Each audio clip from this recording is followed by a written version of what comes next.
कितने पिता ऐसे हैं जो जान करके कि मेरा बेटा सारी दौलत उड़ा देगा वो इस योग्य है नहीं। हाँ, हर व्यक्ति जो है धृतराष्ट्र बन जाता है। सुनो ध्यान से, जानता था धृतराष्ट्र की दुर्योधन जो है अयोग्य है, कायर है, धूर्त है, कपटी है, पापी है, फिर भी पुत्र मोह की व्यामोह में फंसकर, अरे पड़ोस को तो छोड़ दो, अपने भतीजे को नहीं पड़ोसी की संतान तो छोड़ दो, समाज की संतान तो छोड़ दो, जो उसके भाई की ही संतान थी उनसे भी छुड़ा लेता। कितनी महिमा है मोह की। हाँ? आप बोल रहे हैं कि नहीं हम तो समाज के नाम पे, मंदिर के नाम पे, उसके नाम पे। अरे कहना बड़ा आसान होता है, लेकिन जब करने की बात आती है,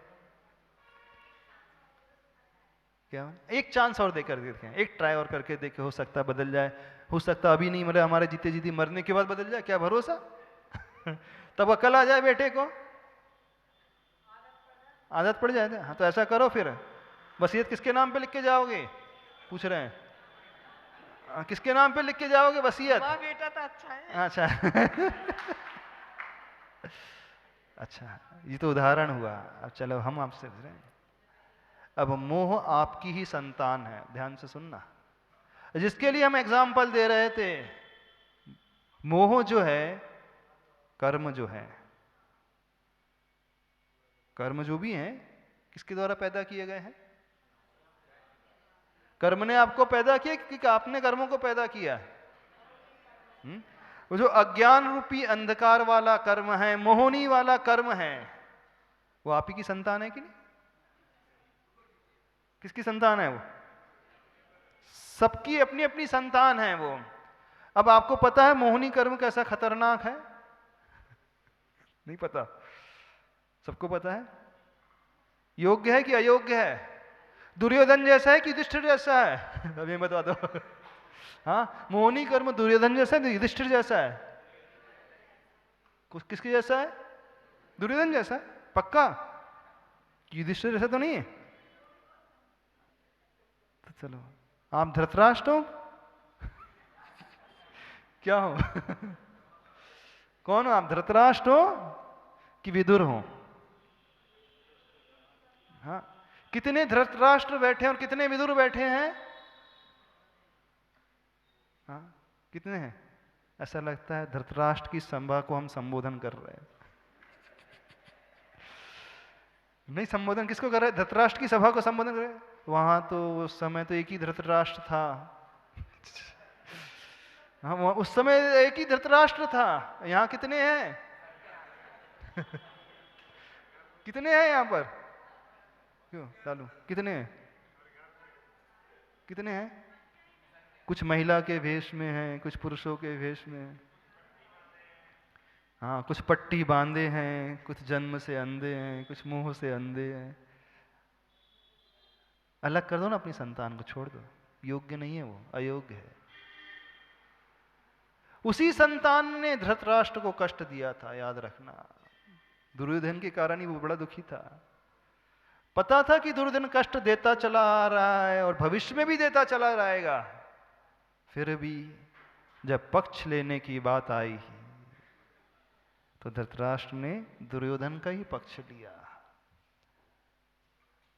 आचार्य भगवान आपसे कह रहे हैं, अपनी अपनी आत्मा के दुर्योधन और दुशासन को निकाल करके अलग कर दो। कितने लोग अलग करने को तैयार हैं? अब आप भगवान आदिनाथ का पक्ष लोगे कि अपने दुर्योधन और उसका दुशासन का पक्ष लोगे? क्योंकि दुर्योधन जो है एक मोहनी कर्म है, दुशासन जो है अज्ञान वाला जो है, जो हमें गाफिल कर देता है, घुमाते रहता है। किसका पक्ष लोगे? बताओ, भगवान का पक्ष लोगे कि दुर्योधन का ही पक्ष लोगे? महाराज जी इतने साल से जिसे पाला है, पोसा है, अरे दुर्योधन को तो उसने उसी भाव में पाला था, धृतराष्ट्र ने। आपने कितने भवों में पाला, कितने भवों से पाला है मोहनी कर्म को? तो जिसे इतने भवों से पाला पोषा है, वो संतान कितनी प्यारी नहीं होगी? उससे हम कैसे बेदखल कर दें अपने जीवन से, उसे कैसे निकाल करके अलग कर दें? इसी कारण जो है, इसी मोह के कारण वो आज तक अंधकार में भटकता हुआ आया है। लेकिन आदिनाथ भगवान की विशेषता देखना, आचार्य भगवान कह रहे हैं, जब उन्होंने उपदेश दिया तो कई ऐसे जीव थे जिन्होंने उस दुर्योधन को अपने से जुदा कर दिया, अलग कर दिया, उस अनादि काल के मोह पर प्रहार किया, बिल्कुल अलग अलग कर दिया। बोले कुछ नहीं, भले ही अनादि काल हो गया, कोई टेंशन नहीं, लेकिन आज मुझे ज्ञान हो गया है। कौन सा सच्चा ज्ञान हो गया है? मैं इनके चक्कर में नहीं आने वाला। भले ही मेरी संतान है, भले ही इनसे आज तक राग किया है, इनको पाला पोसा बहुत बड़ा किया है, लेकिन मेरे लिए अहितकारी है, दुखदाई है। अब जो मेरे लिए अहितकारी है तो मैं उनका साथ कैसे दूंगा? अब उन्होंने मोह को अलग करने का उपक्रम शुरू कर दिया। क्या शुरू कर दिया? जीवन में उस धर्म को अंगीकार, व्रत को, नियम को अंगीकार करना प्रारंभ कर दिया। कितने लोगों ने प्रारंभ किया? जिन्होंने दीक्षा ले ली, सही मायने में उन्होंने कर दिया। जो दीक्षा नहीं ले पाए, जिन्होंने प्रतिमा ले ली, सही मायने में उन्होंने कर लिया।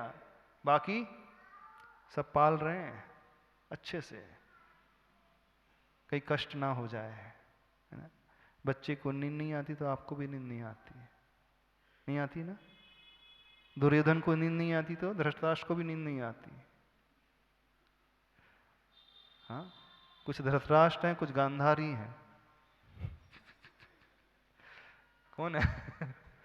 हाँ, कुछ धृतराष्ट्र हैं, कुछ गांधारी हैं। गांधारी तू समझदार होकर के फंस गई, फंस गई ना, जान करके फंस गई। उसने तो अपनी आंखों में पट्टी बांध ली। वो भी पुत्र व्यामोह के पक्ष में आ गई, वो भी नीति न्याय को भूल करके एक समय दुर्योधन का पक्ष लेने के लिए तैयार हो गई। गुरु महाराज आपको बता रहे हैं, आचार्य भगवान आपको समझा रहे हैं, छोड़ो तो सही उस संबंध को, तोड़ो तो सही उससे राग, मोहनी से। वही हमारे लिए सबसे बड़ा अंधकार है, घातक है। हाँ, क्या पूछना है? महाराज श्री, अभी आप ये बता रहे मोह की, लेकिन ऐसा कोई ऐसा उदाहरण आता है कि जिससे आदमी प्रेरित हो कि उस राजा ने अपने पुत्र, व्यसनी पुत्र का मोह छोड़कर योग व्यक्ति को राज्य शासन दिया? हाँ, कितने ढेर सारे उदाहरण आते हैं प्रथमान योग में। राजा ने तो अपनी गर्भवती स्त्री के ही गर्भ में संस्कार करके उस राजकुमार का तिलक करके दीक्षा ले ली।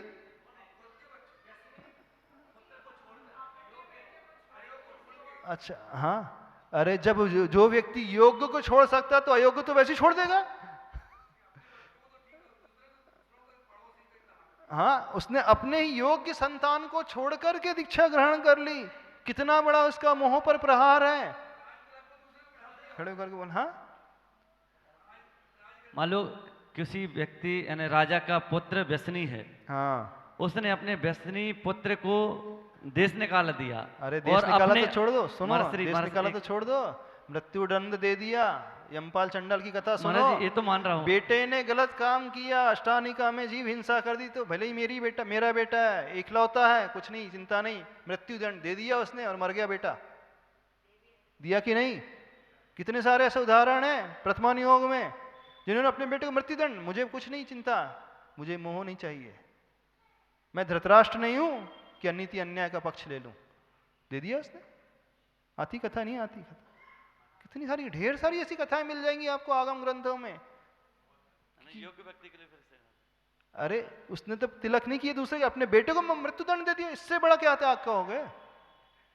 इससे बड़ा मोह पे क्या प्रहार कहोगे?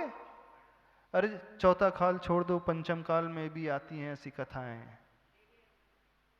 जो अपने बेटा योग्य नहीं है तो नहीं, उसे राजकुमार, उसके राजपद नहीं देना, दूसरे को, योग्य संतान को, योग्य व्यक्ति को राजकुमार बनाया जाए। लेकिन आप लोग उदाहरण में अटक गए। हम तो दृष्टांत दे रहे थे समझाने के लिए कि मोहनी पर प्रहार करो, तो आप तो राजकुमार मुंह जलच करके रह गए। मेन बात तो सब भूल ही गए। हाँ, यानी आप अपने मोह का ही पालन पोषण करोगे कुल मिलाकर के, कोई असर नहीं होगा, भगवान का भी वाणी का भी कोई असर नहीं होगा। लेकिन यहां विशेषता देखना उन तीर्थंकर आदिनाथ भगवान की विशेषता, एक बार उन्होंने दिव्य ध्वनि के माध्यम से उपदेश दिया तो अनेकानेक जीव जो अनादिकाल जो संतान को पाल कर पोष करके बड़ा किया था मोहनी कर्म को, उसे लात मार करके छोड़ करके दीक्षित हो गए, व्रत नियम संकल्प को अंगीकार कर लिया। लेकिन क्या करें, अपन तो बड़े छोटे हैं, अपनी बात का तो कोई प्रभाव नहीं पड़ता। पड़ता है? आप लोग सुन रहे हैं, कोई प्रभाव पड़ रहा है? किसी भी कोई प्रभाव नहीं पड़ रहा। हाँ, ना कोई प्रतिमा ले रहा ना कोई दीक्षा ले रहा है। इस कारण करें, अपन सब तारे की भांति हैं और आचार्य भगवान उस सूर्य की भांति है, चमकते हुए सूर्य की भांति है। उस सूर्य को देख करके ही कितने लोगों ने अपने मोह को छोड़ करके तिलांजलि दे करके उस पथ को अपना लिया, यानी अनादिकालीन उस मोह के ऊपर, अंधकार के ऊपर प्रहार कर दिया। और ऐसा प्रहार किया, ऐसा प्रहार किया कि उसी भव में उनके साथ वह भी मोक्ष चले गए। कितनी बड़ी विशेषता है, कितनी बड़ी बात कही जा रही है। ये बात इसलिए कही जा रही है, यदि हम सच्चे मन से ऐसे प्रभु की भक्ति कर लेंगे, सच्चे हृदय से ऐसे प्रभु के दर्शन कर लेंगे, सच्चे हृदय से उनको पूज लेंगे, तो हम भी उस अनादिकालीन मोह रूपी अंधकार पर प्रहार कर सकते हैं। कर सकते हैं कि नहीं? सच्चे हृदय से एक बार करके देखो तो सही, इनके पास आकर के देखो तो सही, इनकी भक्ति करो तो सही। इस रूप को देखना, प्रभु की इस क्षमता को देखना कि धन्य है प्रभु आप, यानी आपने कितना बड़ा कार्य किया। सबसे कठिन होता है मोह को तोड़ना, सबसे कठिन, इसलिए क्योंकि वो अनादिकाल से चला आ रहा है। जब 4 महीने में किसी से मिलता है व्यक्ति तो उससे जुड़ जाता है, तो काल का जो प्रवाह चला रहा है उससे मुख मोड़ना बड़ा नेक्स्ट टू इम्पॉसिबल होता है। फिर उससे मुख मोड़ करके आपकी वाणी को सुनकर के कार्य कर लिया, ने कितना बड़ा चमत्कार है। ये चमत्कार किसका है? आदिनाथ भगवान आप ही का चमत्कार है। यदि आप ये दिव्य ध्वनि का उपदेश नहीं सुनाते तो सब उसी में लगे रहते। देखते हो भगवान को इस रूप में, इस भाव से प्रभु को देखा करो, इस भाव से प्रभु की स्तुति किया करो, गजब का परिवर्तन अपने भीतर महसूस होगा। आज पंचम काल में आचार्य भगवान भी बिल्कुल उसी भूमिका में है। आचार्य भगवान बिल्कुल उसी भूमिका में है। जो व्यक्ति उनके पास जाता है, न जाने क्या होता है कि उस मोह को वो ऐसा फटकारता है, ऐसा लात मारता है, पुनः लौट करके जाने की कोशिश ही नहीं करता। तो जैसे आदिनाथ भगवान चमकते हुए सूर्य की भांति हैं, वैसे ही आज वर्तमान में पंचम काल में आचार्य भगवान गुरुदेव श्री विद्यासागर महाराज जी हैं, ऐसे चमकते हुए सूर्य की भांति हैं। कथनचित उनसे भी बड़े कह दे तो अतिशयोक्ति नहीं होगी, क्योंकि उस समय सब अनुकूलता थी, उस समय सब अनुकूलता थी। योग्य द्रव्य, योग्य क्षेत्र था, योग्य काल था, योग्य द्रव्य था। भटकाने के साधन नहीं थे, भटकाने वाले लोग नहीं थे, विषयों की चकाचौंध इतनी नहीं थी।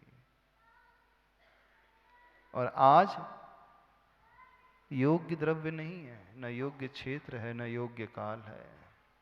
उस समय सुद्रव्य, सुक्षेत्र, सुकाल था, सुभाव था। आज कुद्रव्य है। कुद्रव्य मतलब शरीर एकदम हीन सहनन वाला।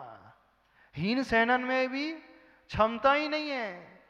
थोड़ा सा मौसम बदल जाए तो सर्दी जुकाम हो जाता है, खांसी हो जाती है, ना। थोड़ा सा 2 कदम विहार करो, 4 कदम विहार करो तो पैरों में छाले आ जाते हैं। थोड़ा सा कुछ वातावरण बदले तो रोग परिचय आ जाते हैं। मच्छर की भी मार सहन नहीं होती है, मच्छर का डसना सहन नहीं होता है, काटना सहन नहीं होता है। यानी शरीर इतना सुकुमाल, कितना सुकुमाल, कोई थोड़ी सी मक्खी आकर के बैठ जाए तो अपनी समाई भंग हो जाए। मच्छर तो दूर, मच्छर तो फिर भी काट ले, मक्खी तो काटती भी नहीं है। काटती मक्खी? काटती नहीं मक्खी, वो सिर्फ आकर के कंधे पे बैठ जाए, नहीं नहीं, सिंपल मक्खी नहीं काटती नहीं है, वो सिर्फ भिन भिन आ रही है तो व्यक्ति का ध्यान जो है भंग हो जाता है, उपयोग उसका बदल जाता है। यानी ऐसा सुकुमाल शरीर है, धूप तेज निकल जाए तो कुम्हला जाता है, नहीं निकल जाता। धूप सूर्य तेज अपने तेज को फैला देते तो व्यक्ति चल नहीं सकता है, भूख सहन होती नहीं है, प्यास सहन होती नहीं है। ऐसा तो सुकुमाल शरीर है, न उपवास होते, कुछ भी नहीं होते। अब ऐसा कुद्रव्य मिला है हमें, क्षेत्र तो कहना ही क्या, कैसा क्षेत्र मिला है। चारों तरफ लोग बैठे हैं मोबाइल लेकर के, विषय भटकाने वाले विषयों के संसाधन चारों तरफ मौजूद हैं, नहीं मौजूद।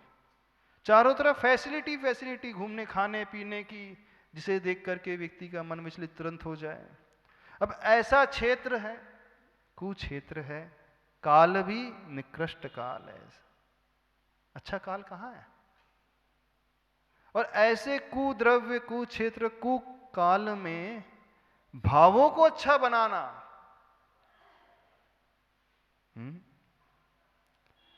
यानी कचरे के ढेर में से कोहिनूर हीरा खोज लेना कितना दुर्लभ है। हाँ? नाले में से कोहिनूर हीरा खोज करके लाना कितना दुर्लभ है। खदान में से तो हीरा लगाना फिर भी आसान है। चतुर्थ काल में जो है साधना कैसी है, हीरे की खदान में से हीरा निकालना होता है। पंचम काल में नाले के ढेर में से हीरा निकालना है। खदान में तो हीरा मिल जाता है क्योंकि वहीं पैदा होता है, जहाँ हीरा पन्ना की खदान होती है वहीं पे जितना हम गहरा चलते जाए खोदते चले जाएंगे उतने ही प्रीशियस स्टोन है, हीरे पन्ने मांदिक आदि मिलते चले जाएंगे। लेकिन नाले को अभी तक हमने नहीं सुना कि नाले की सफाई में कोई हीरा मिला हो। मिला कभी? अभी तक हमें सुनने में नहीं आया कहीं है। आपको आया तो बताओ। आपके घर के पैखाने में हीरा मिल जाए, पाखाने में हीरा मिल जाए। हाँ, बोले वर्तमान का क्षेत्र कैसा है, वो नाले की भांति है। बिल्कुल सही है, काल भी बिल्कुल वैसा ही है, द्रव्य भी वैसा है। अब ऐसी परिस्थिति में कोई व्यक्ति उस मोह रूपी अज्ञान रूपी अंधकार पर प्रहार करके वहां प्रकाश को फैला दे, तो उस सूर्य से भी बड़ा सूर्य हुआ कि नहीं हुआ? बताओ, नहीं हुआ बड़ा? सब कुछ अनुकूलता में तो घर से निकाल देना आसान होता है, कौन सी बड़ी बात है। जब प्रतिकूलता हो और कोई घर त्याग करके मोक्ष मार्ग में कदम बढ़ा ले, पंचम काल का सबसे बड़ा आश्चर्य है, विश्व का सबसे बड़ा आश्चर्य है। इससे बड़ा आश्चर्य तो कुछ नहीं हो सकता, हो ही नहीं सकता इससे बड़ा आश्चर्य। तो आचार्य भगवान उस चमकते हुए सूर्य से भी अधिक तेजस्वी हैं, उस तेज को लिए हैं। जब हम प्रभु के पास, गुरु के पास इस भाव को लेकर के भक्ति करने के लिए पहुंच जाएंगे ना,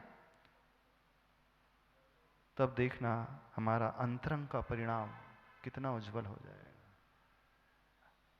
अपने आप ही फिर हमारे भाव भी वैसे बनने लगेंगे कुछ कुछ। अभी तो कोई परिवर्तन ही नहीं आता, ना आदिनाथ भगवान की स्तुति करते हुए आता है, ना आचार्य भगवान की स्तुति करते हुए आता है, न भक्तामर स्तोत्र पढ़ते हुए आता है, न पूजन करते हुए आता है, नहीं आता ना। लाभ ही नहीं मिल रहा। ये श्लोक हमें क्या बता रहा है, आचार्य भगवान क्या बता रहे हैं? उन प्रभु को इस दृष्टि से दृष्टि का विषय बनाना सीखो। किस दृष्टि से? यादक प्रभातन कृतः प्रहतांधकारा ताद्रक कुतो ग्रह गणस्य विकासिनोपि इत्थम यथा तव विभूति रभुजिनेन्द्र धर्मोपदेश विधौ न तथा परस। बस ऐसा देखना सीखो, फिर देखना हमारा सही देखना है, फिर भक्ति करना हमारा सही भक्ति करना है। अभी तो हमें, हाँ आदिनाथ भगवान है, पहले तीर्थंकर हुए हैं, अपन बोलेंगे हाँ पहले ऋषभनाथ बैल का चिन्ह, बस इतना ही बोल पाएंगे, इससे ज़्यादा कुछ नहीं बोल पाएंगे। हाँ जैसे पाठशाला में बच्चे होते हैं ना, उन्हें सिखाया जाता है 24 तीर्थंकर के नाम, पहले ऋषभनाथ बैल का चिन्ह, बस इससे ज़्यादा कुछ नहीं। तो आप मंदिर आते तो क्या दिखते हैं, हाँ हाँ बैल का चिन्ह दिखेगा ना, आदिनाथ भगवान दिखेंगे, क्या पूछना है? कोई ऐसा डाउट तो नहीं? अरे महाराज जी कल तो आप कह रहे थे कि ये भी स्तुति हो जाती है, नाम लेना भी एक स्तुति मानी जाती है। हाँ लेकिन जब विशेषता की बात की जा रही है, जब अलग पहचान की बात की जा रही है, तो अलग पहचान हमारी कैसे बनेगी? जब अलग दृष्टि से हम प्रभु को देखना सीखेंगे, बिना उसके नहीं है संभव। आप अपना नाम अलग कैसे बना लेते हो? कोई विशेष कार्य अलग से करते तभी तो आपका नाम अलग बनता है। मान लीजिए कोई सौधर्मेंद्र बन रहा है, माता पिता बन रहा है, किसी ने मंदिर बना लिया, किसी ने बहुत बड़ा कार्य कर लिया, किसी ने किसी बच्चों को गोद ले लिया पढ़ाने के लिए, किसी ने बहुत सेवा की अपने माता पिता की, यानी लीक से हट करके कुछ एक्स्ट्रा ऑर्डिनरी जब व्यक्ति कार्य करता है, तब कहीं जाकर के उसका स्टेटस एक्स्ट्रा ऑर्डिनरी बन पाता है। तो एक्स्ट्रा ऑर्डिनरी बनने के लिए हमें कुछ एक्स्ट्रा ऑर्डिनरी कार्य भी करना पड़ेगा, हमें एक्स्ट्रा ऑर्डिनरी ढंग से देखना भी सीखना होगा, हमें एक्स्ट्रा ऑर्डिनरी पढ़ना भी आना चाहिए, तब कहीं जाकर के हम सामान्य नहीं विशेष हो पाएंगे। प्रभु को भी एक्स्ट्रा ऑर्डिनरी देखो, प्रभु के दर्शन भी एक्स्ट्रा ऑर्डिनरी तरीके से करो। अभी तो सब कुछ सामान्य चल रहा है, आपके लिए प्रभु भी सामान्य है, आपका दर्शन भी सामान्य है, आपकी पूजा भी सामान्य है, आपका भक्तामर भी सामान्य है, आपका दान भी सामान्य है, आपकी धर्म की सारी क्रियाएं सामान्य, कर सामान्य रहे हैं और फल विशेष चाह रहे हैं, तो प्रकृति के सिद्धांत के विरुद्ध है, नेचर के सिद्धांत के विरुद्ध है। यदि हम नेचर से, प्रकृति से कुछ विशेष चाहते हैं तो हमें देना भी विशेष पड़ेगा। प्रिंसिपल तो यही है, जब तक हम विशेष नहीं देंगे विशेष नहीं मिलेगा। बीज की क्वालिटी जितनी विशेष होगी फसल उतनी ही विशेष आएगी, ऐसे होता है ना। अच्छी फसल आने के लिए क्या होना चाहिए, क्या क्या आवश्यकता होती है? अच्छा बीज, अच्छी जमीन, अच्छी दवाई, अच्छी हवा पानी, अच्छी देख रेख।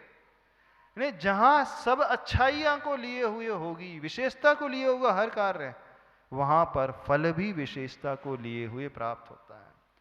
अब विडंबना यह है, हर व्यक्ति फल तो विशेष चाहता है।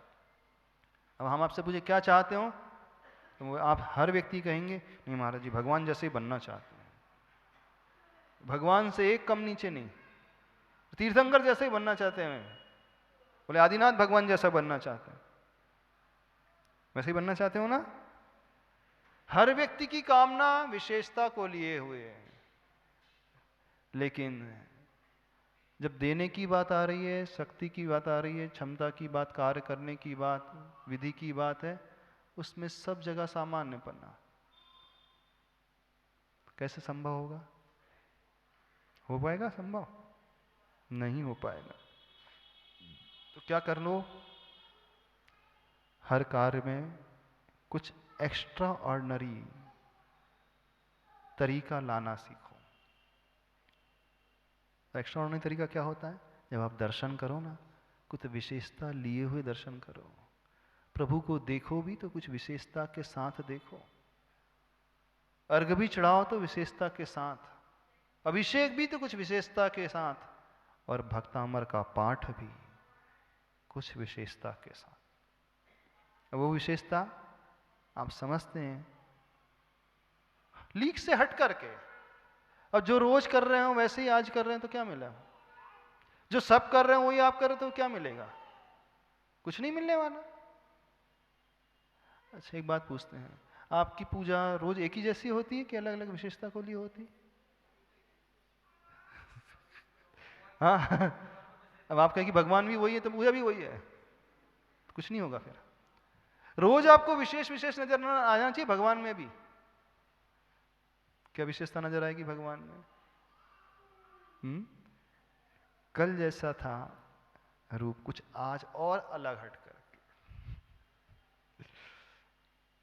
अथवा अन्य तीर्थंकरों में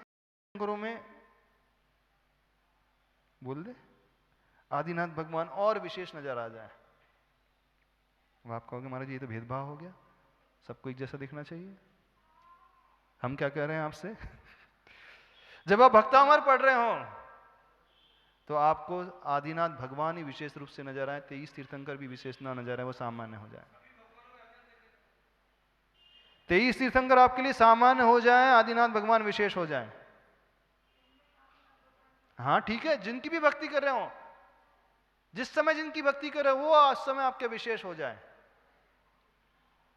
बाकी सामान्य हो जाए, तब विशेषता आती है। तरीका उलझुल तो नहीं लग रहा हमारा? हाँ, क्योंकि अभी तक आपने ये सीखा है सबको एक जैसा देखना चाहिए, तीर्थंकरों में भेदभाव नहीं करना चाहिए, आदिनाथ हो, अजितनाथ हो, विमलनाथ हो, कुंथुनाथ हो, हरनाथ हो, सारे के सारे तीर्थंकर होते हैं, उनमें कोई अंतर थोड़ी होता है। लेकिन हम आपसे उल्टा कह रहे हैं, नहीं, एक जैसा मत देखो, आप कुछ विशेष देखो, क्योंकि सामान्य में वो विशुद्धि आ ही नहीं सकती जो विशेष में आती है, असंभव बात है। जब सब कुछ सामान हो जाएगा तो वहां विशेषता आ ही नहीं सकती। हाँ, सारे के सारे हैं विशेष, सारे तीर्थंकर विशेष हैं, लेकिन जिसकी भक्ति हम कर रहे हैं हमारे लिए वो विशेष है। इसमें पक्षपात नहीं है, इसमें अन्य तीर्थंकर की अभिनय नहीं है। हमारा लक्ष्य, हमारा उद्देश्य अभी वर्तमान में अपनी विशुद्धि को विशेष रूप से बढ़ाने का है। फल हमें विशेष रूप से पाना है, समर्पण भी हमारा विशेष रूप से हो। यह तब होगा जब हम देखेंगे विशेष रूप से,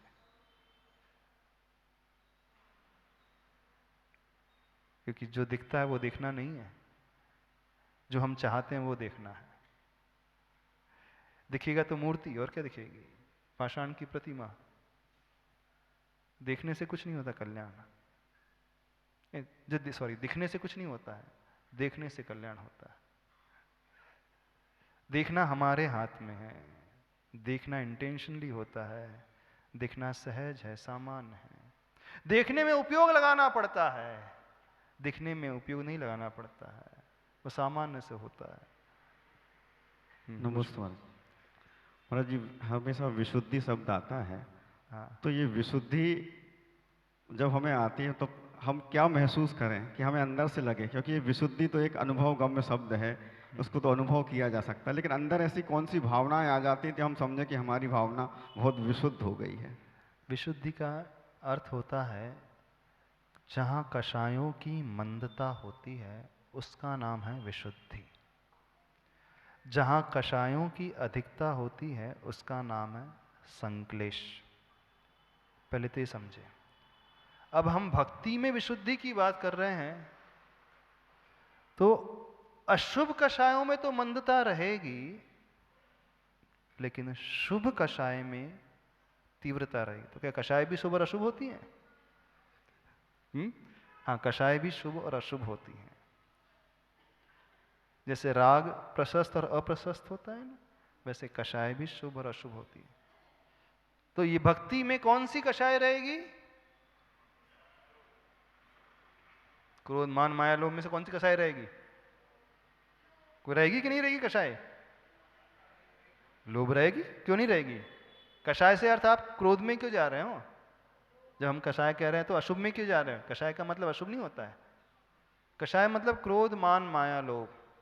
जब हम अच्छे का लोभ करेंगे, यानी सांसारिक वैभव की बात नहीं कर रहे हैं, जब हम पंच परमेष्टि का प्रभु का लोभ करेंगे तो वो अच्छी कषाय माना जाएगी। तो जब हम विशुद्धि की बात कर रहे हैं भक्ति में, तो वो पंच परमेश अथवा आदिनाथ भगवान का वो विशेष लोभ हो जाए। जब विशेष लोभ पैदा हो जाएगा तो एक संतुष्टि भी अलग ही प्रकार की होगी, एक आनंद भी अलग ही प्रकार का जनरेट होगा। जैसे मान लीजिए आप सोच रहे हो कि आपके बेटे की नौकरी लग जाए, 3 साल से नहीं लग रही है। आप कामना कर रहे हो, भावना भा रहे हो कि बेटी की नौकरी लग जाए, अच्छी जगह हो, सिलेक्शन हो जाए, और 3 साल बाद अचानक आपको खबर मिलती है कि बेटी का जॉब लग गया। उस समय आपके भाव कैसे रहेंगे? हुँ? उस समय भाव कैसे रहेंगे? अथवा 3 साल से आप सोच रहे थे मुझे शिखर जी की वंदना करना, हर बार टिकट बनाते और कैंसिल हो जाती है आपकी। कई लोग आते हैं और जब हम टिकट बना रहे हैं कैंसिल ही हो जाती है, कुछ ऐसा निमित्त आ जाता है, हम नहीं पहुंच पाते हैं।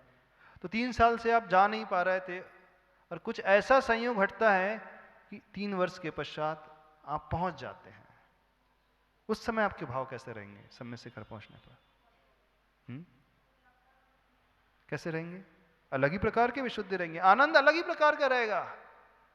ऐसा लगेगा कि देखो कितने वर्षों से मैं कामना कर रहा था, हर बार टलते जा रहा था, इतनी मेहनत के पश्चात आज ये दिन आ गया कि मैं साक्षात उस पवित्र माटी पे आ गया हूं।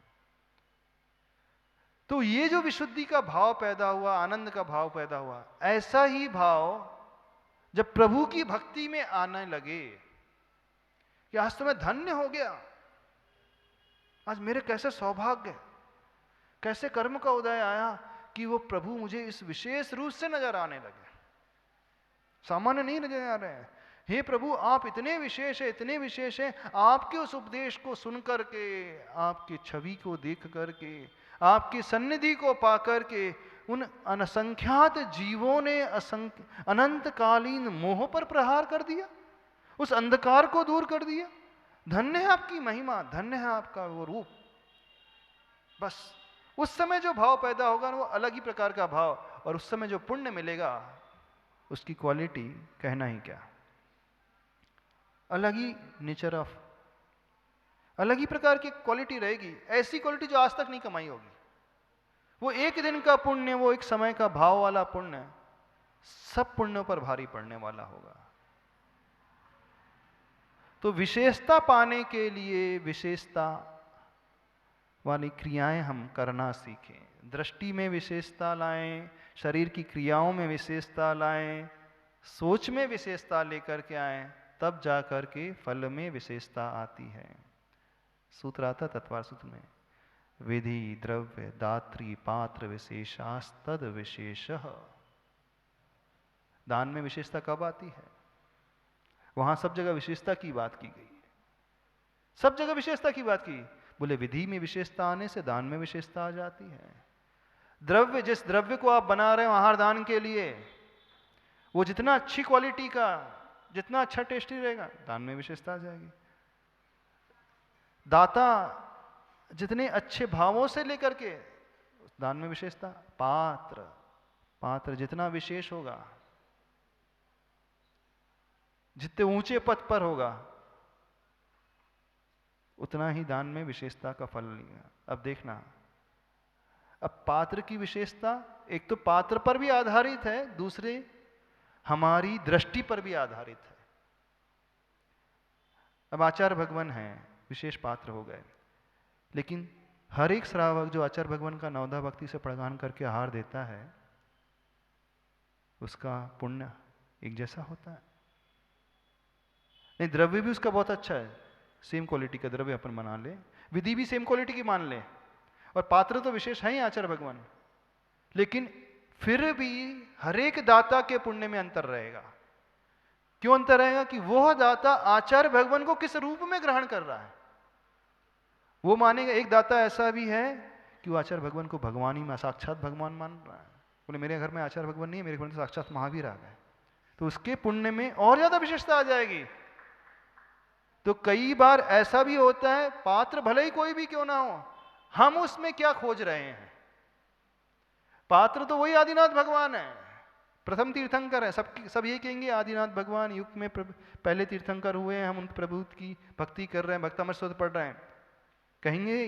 लेकिन एक व्यक्ति आदिनाथ भगवान को सबसे विशेष मान करके भक्तामृत पढ़ेगा तो उसका पुण्य सबसे विशेष आ जाएगा। तो कुल मिलाकर के बहुत बड़ा जो निष्कर्ष निकल रहा है ना, हम किस रूप में सामने वाले को देखते हैं, किस रूप से उन्हें ग्रहण करते हैं, कर्म का फल भी उसी रूप से हमें प्राप्त होता है। क्योंकि इन्हीं पार्श्वनाथ आदिनाथ भगवान को एक अजैन व्यक्ति, एक फॉरेनर आएगा, बहुत सुंदर स्टैचू मानेगा। आपकी दृष्टि में भगवान और उसकी दृष्टि में मूर्ति है, स्टैचू है। अब एक ही मूर्ति के दर्शन करके एक को कुछ नहीं मिल रहा है, एक को फल मिल रहा है। क्यों मिल रहा है? उसने भगवान माना। अब सारे जैन लोग भगवान मान रहे हैं, अब देखना, लेकिन उसमें से एक श्रावक क्या मान रहा है? भगवान के अलावा ये विशेष भगवान है। बस ये बात आते ही उसका पुण्य भी और विशेष बढ़ जाएगा। बात समझ में आ रही है? नहीं आ रही? भक्ति ऐसी करना सीखो। अभी तो सब सामान्य चल रहा है, सब सामान्य कोटि में। जनरल कैटेगरी में कितने लोग सफर करते हैं? जनरल डब्बे में क्यों? कितने लोग जनरल कोच में बैठ के सफर करते हैं? कोई करता है? जनरल में कोई नहीं बैठना पसंद करेगा, नहीं तो 3 टियर में ले लेगा, first class AC, second AC. कोई भी व्यक्ति जनरल में बैठना पसंद नहीं करता है। जब आप गाड़ी में जनरल में बैठना पसंद नहीं करते हो तो भक्ति में जनरल क्यों लाते हो? हाँ? जनरल कोच क्यों? भक्ति में जनरल तरीका क्यों? वीआईपी होना चाहिए, एक्स्ट्रा ऑर्डिनरी होना चाहिए। तो एक्स्ट्रा ऑर्डिनरी भक्ति इस प्रकार से की जाती है। समझ में आ रहा है? समय आपका हो गया, इतना ही रखें। तो जब इस श्लोक को पढ़ो, जब भक्तामृत स्तोत्र को देखो, तो आदिनाथ भगवान को इस एक्स्ट्रा ऑर्डिनरी तरीके से देखोगे, जानोगे, मानोगे, पूजोगे तो फल एक्स्ट्रा ऑर्डिनरी मिलेगा। बोले देवादिदेव श्री आदिनाथ भगवान की।